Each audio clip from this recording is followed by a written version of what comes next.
Vous savez, je fais un métier très, très étonnant, très original. Code Rome X, des métiers pas comme les autres. Bonjour à tous, mercredi 18h et comme un mercredi sur deux, c'est l'heure de l'émission Code Rome X. Code Rome X, c'est une émission qui est consacrée à ces métiers peu ou mal connus, parfois même pas répertoriés dans la nomenclature des professions. Le voyage d'aujourd'hui nous mène dans un univers de mots et de phrases dont les lignes se racontent plus qu'elles ne se lisent.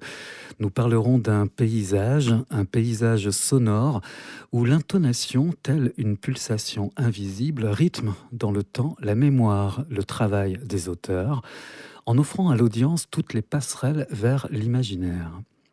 À voix haute, seule en scène, mon invité du jour n'est pas chroniqueuse radio, ou presque.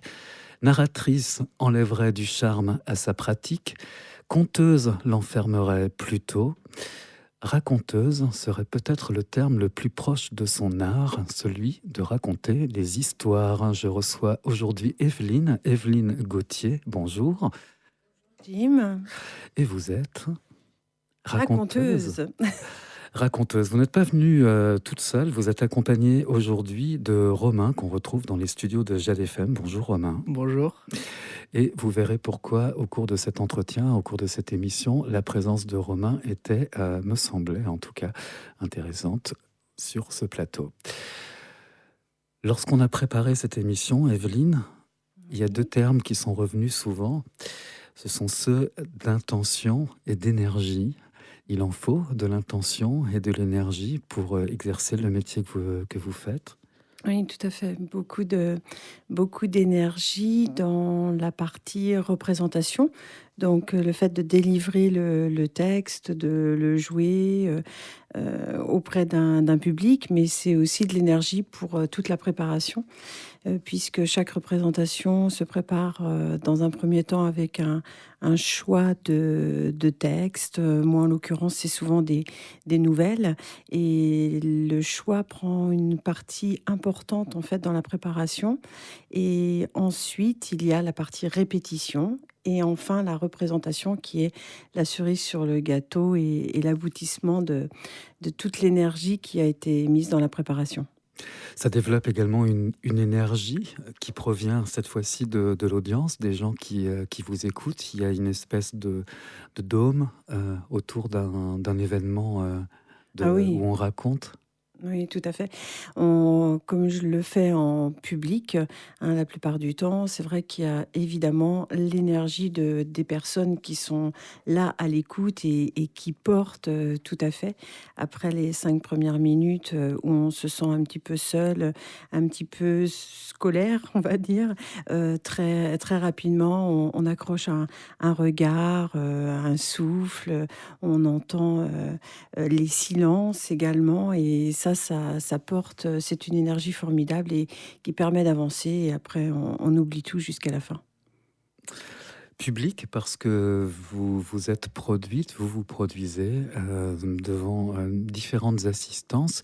Mais j'ai pu noter dans votre parcours des apparitions, en tout cas des lectures dans le cadre de Cinépolis, du Printemps dans l'air, des Journées du patrimoine, des médiathèques également. Oui, c'est ça.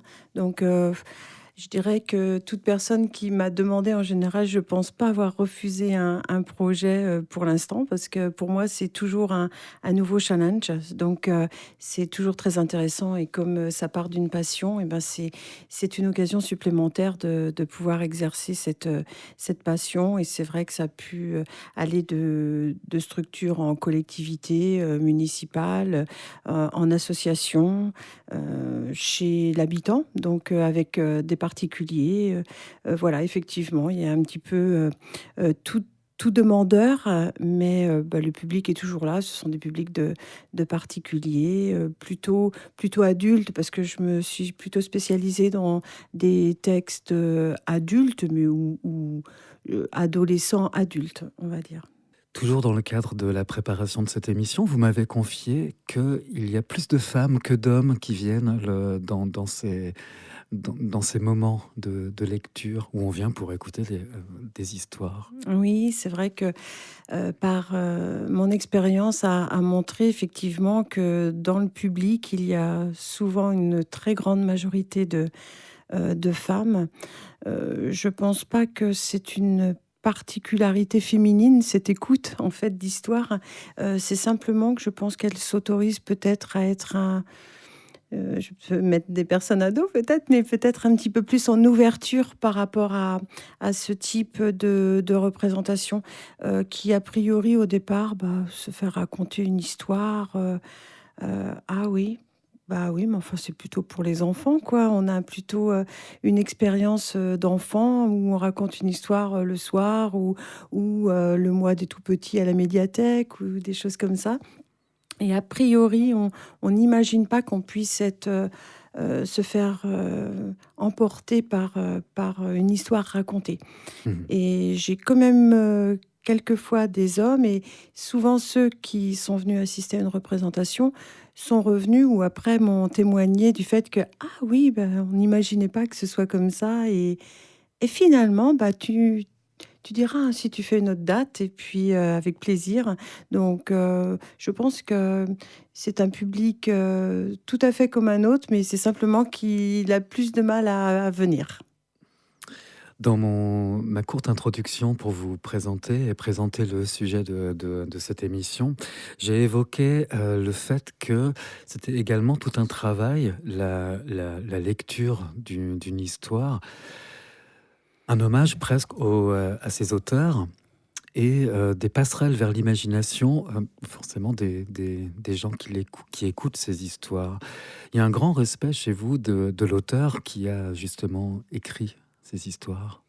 Oui, tout à fait. D'ailleurs, moi, je fais des découvertes extraordinaires d'auteurs parce que c'est vrai que je vais plus vers les nouvelles. Donc, il y a plein d'auteurs, de romans, qui viennent aux nouvelles ou qui sont venus à un moment donné, mais il y a aussi plein d'auteurs inconnus et c'est vrai que moi, je fais de belles, découvertes et un texte, effectivement, quand il est lu à voix haute, pour moi, il devient vivant, quoi. C'est, quand on lit, chez soi, sur son canapé, dans son jardin, on on fait travailler son imaginaire et on on plante un environnement dans l'histoire. Alors que quand on l'entend, en fait, même moi, quand je la lis à voix haute, je découvre plein de choses. Tout d'un coup, une virgule, un point, ce que ça veut dire, un rythme, que je n'avais pas imaginé, que je n'avais pas posé, en fait, en le lisant simplement à voix basse. Donc c'est, du coup, tout un autre univers qui entre en piste, qui est beaucoup plus vivant et il y a, par exemple, des textes qui, a priori, me plaisent beaucoup au niveau de l'idée, de ce que c'est ce qu'ils véhiculent, en fait, comme témoignage et puis, finalement, quand je le lis à voix haute, ben, non, finalement, ou il est toujours aussi intéressant, mais je m'imagine à la place de des personnes qui écoutent et je me dis: non, je pense qu'il va pas suffisamment embarquer parce que, simplement aussi c'est le style d'écriture, le rythme n'est peut-être pas fait pour être, lu à voix haute et puis, j'ai eu des très, très belles découvertes d'histoires qui a priori, j'avais choisi pour un thème et je me dis: «Bah, celui-là rentre bien dans le thème, mais bon, il est peut-être un petit peu gentillet» ou voilà, rien de particulier et finalement, une fois qu'il est lu, à voix haute ou quand je le lis à voix haute, je m'aperçois que en fait, il y a plein de choses qui passent parce que le rythme est très bon et que finalement, on peut aussi jouer de ça, du rythme et suivant comment il est lu, heu, on peut appuyer sur certaines choses et faire passer des messages, qui sont autres que ceux qui sont uniquement lus, quoi. Mmh. Il y a également donc un aspect redécouverte d'un texte Ah à partir du moment où il existe dans un espace sonore. oui, complètement. Pour moi, c'est vraiment une relecture, en fait, du texte. Il y a une première lecture, deuxième lecture et la lecture à voix haute vient enrichir la première version, en fait. J'évoquais tout à l'heure certains endroits, certaines manifestations, certains événements auxquels vous avez participé. On choisit donc des textes en fonction de l'auditoire qu'on va rencontrer. ou de l'événement? Plutôt de l'événement. Hein, pour moi, l'auditoire peut tout entendre et peut tout apprécier à partir du moment où on lui laisse l'opportunité d'être à l'écoute et justement de découvrir. Donc, non, je n'ai jamais encore choisi en fonction d'un auditoire. Sauf si effectivement il y avait une partie jeunesse ou adulte. Là, peut-être qu'il faudrait faire un choix, mais à partir du moment où je lis pour a priori jeunes adultes et adultes, après je mets absolument pas de limite à leur écoute. Le choix va plutôt se faire sur l'intention du moment, ce qu'on veut. Qu'est-ce qu'on vient chercher dans l'événement en fait qui est préparé? Et si c'est pour recueillir des fonds pour une association, eh bien effectivement, là j'aime bien dans ce cas-là prendre un thème qui colle à la nature de l'association, à son fondement, et puis peut-être tourner autour de ça. Et ça donne un regard nouveau aussi sur l'association et ça permet voilà, de donner un autre regard aussi. Et si c'est un festival qui va être sur un thème particulier, bah, effectivement, je vais essayer de trouver des textes qui vont coller à ce thème-là. Mais je dois reconnaître que j'ai plutôt fait des représentations où on m'a laissé carte blanche et là où je lis des textes les uns après les autres et je saute du coq à l'âne. Et du coup, c'est aussi très intéressant parce qu'on voyage dans plein d'univers et on surprend. Je suis d'ores et déjà très curieux de savoir quel texte vous avez choisi parce que à l'issue de cette émission, il y aura une lecture d'un texte que vous avez choisi pour cet événement radiophonique. On verra Mm. ça tout à l'heure. La présence de Romain aujourd'hui, c'est parce que Romain a également collaboré à la création sonore autour de vos lectures, autour des histoires que vous racontez. En quoi est-ce que ça consistait, Romain, cet ajout de son derrière une histoire lue? Du coup, faut savoir que avec Evelyne, on parlait depuis un moment déjà de voilà, mélanger un peu nos deux univers. Moi, je fais de la musique et j'aime beaucoup voilà, un peu tripoter des sons, des choses comme ça. Et donc, on avait naturellement un peu vu la corrélation entre nos deux univers et on s'était dit bah, que ça serait génial d'utiliser un peu la musique, les bruitages, tout cet univers-là pour embellir les lectures d'Evelyne. Et donc du coup, à l'occasion d'un festival donc, qui était au printemps de l'année dernière, il me semble, Cette année. de cette année, pardon, on a mis en place donc en fait, Evelyne avait choisi déjà toutes les histoires de son spectacle. Et au fur et à mesure, ensemble, on a vu donc bah, peut-être ajouter un bruitage à tel endroit, à tel endroit. On a beaucoup fait aussi de musique entre les histoires, souvent donc à la fin d'une histoire, qui marquait de très bonnes transitions du coup et qui était un peu la conclusion de l'histoire. Donc c'était vraiment très intéressant et il y a eu pas mal de retours positifs là-dessus. Mm. Et donc voilà, on espère pouvoir continuer ça sur peut-être un format radio qu'on verra ou même d'autres projets pour des événements à l'avenir. Elles sont importantes, ces interséquences, ces interhistoires, hein, ce moment où il y a une chute, parce que je crois que vous privilégiez les histoires avec une chute, donc avec Mm. un point final de l'histoire. Mm. Oui, moi je me mets à la place de ceux qui écoutent et pour que ce soit toujours rebondissant, que il y a toujours une attention. J'aime bien quand ça se termine avec une chute bien souvent surprenante. Euh, dans le bon sens, mauvais sens, parce qu'il peut y avoir des choses des choses auxquelles on s'attend pas du tout. Et ça, généralement, je sais, avec le retour du public, c'est quelque chose qui est bien apprécié. Donc le bruitage, pour moi, c'est ça, ça a surpris les personnes qui étaient là, en plus qui avaient l'habitude, moi, d'écouter certaines de mes dates, en fait. Là, bah, c'était nouveau. Et ça a vraiment enrichi la lecture. Ça a donné un petit côté décalé parce que c'est le monde de la musique, hein, avec le monde de la littérature. Donc, c'est deux univers. Et au départ, moi, a priori, ça faisait un petit moment que je recherchais peut-être un accompagnement sonore, mais avec quelqu'un, avec un instrument. Donc, quelque chose de plus conventionnel, on va dire. Et là, grâce à Romain, non, je suis rentrée de plein pied dans un autre univers qui est plus un univers électronique et finalement qui ouvre euh, un panel de choses à faire et à recevoir extraordinaire. Il n'y a pas de limite, en fait.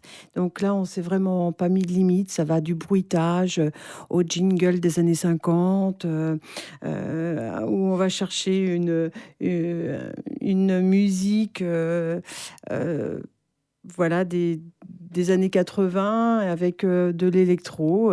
Et c'est souvent des petites notes. Hein, c'est pas, c'est pas une juxtaposition d'une histoire, une musique. Non, c'est vraiment une petite touche vraiment judicieuse à notre avis. C'est notre travail, donc je vais dire à notre avis. Et vraiment là, uniquement pour relancer, pas pour prendre toute la place, mais Mhm. simplement pour enrichir, donner une dynamique, du peps, quoi. Mhm. Dans notre univers radio, on appelle cela des virgules D'accord. sonores. Ok. Dans ces interséquences, il y a une interaction après la chute d'une histoire avec le public. En tout cas, vous les voyez, vous les entendez, ces réactions. Oui, oui, c'est. Ils ont du mal à se retenir. Je dis ça parce que moi, je trouve ça absolument extraordinaire quand il y a des réactions comme ça et qui sont exprimées, surtout. Mais les réactions vont être différentes en fonction de la jauge, en fait, du public. Je me suis aperçue que lorsqu'il y avait une petite jauge avec, par exemple, dans une médiathèque, dans un petit coin cocoon de la médiathèque, un temps ensemble où nous sommes une petite dizaine maximum, là, quand une histoire se termine, ça, vraiment, ça invite, il y a des silences et la petite dernière minute après l'histoire, là, les gens se posent. Je pense que très vite, ils prennent conscience de ce qu'ils ont entendu et hop, ils réagissent et ils parlent entre eux, ils me posent une question, etc.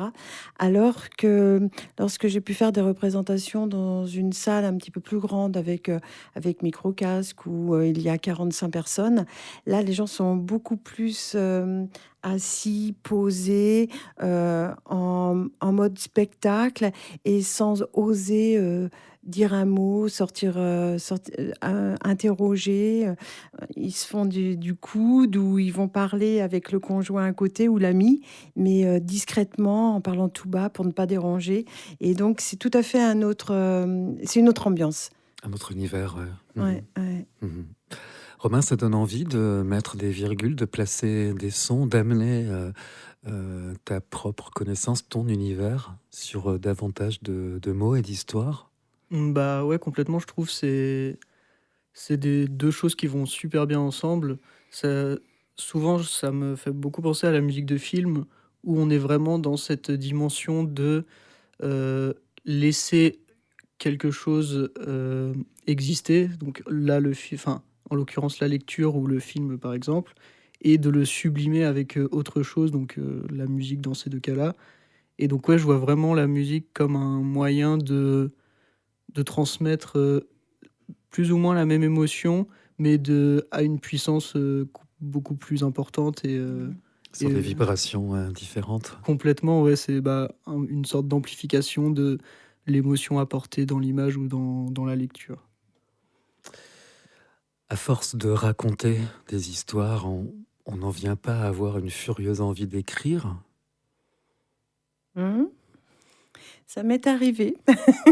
Ça m'est arrivé. Je pense que j'ai pas pris le temps et je n'ai pas pris suffisamment confiance en moi pour écrire. J'ai dû en écrire une ou deux comme ça, le coin de la table de nuit.